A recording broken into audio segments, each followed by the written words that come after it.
Hi friends, egg వేపుడు prepare చేసుకుందామండి. ముందుగా అయితే ఆనియన్స్ కట్ చేసుకొద్దాము. ఆనియన్స్ అన్నీ కట్ చేస్తానండి. ఇంకా ప్రిపేర్ చేసుకుందాము. ముందుగా స్టవ్ వెలిగించి బాండి పెట్టుకుని ఆయిల్ వేసుకుని కట్ చేసిన ఆనియన్, పచ్చిమిర్చి, కరివేపాకు, ఉప్పు వేసుకోవాలండి. ఆనియన్ అంతా బాగా వేగిపోవాలండి.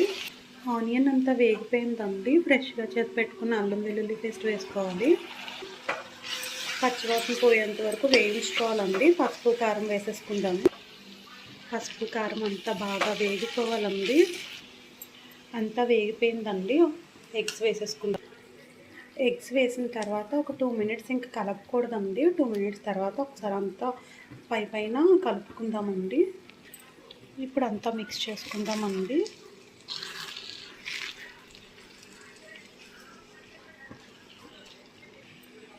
ఎగ్ ఫ్రై అయితే రెడీ అయిపోయిందండి. టేస్ట్ అయితే చాలా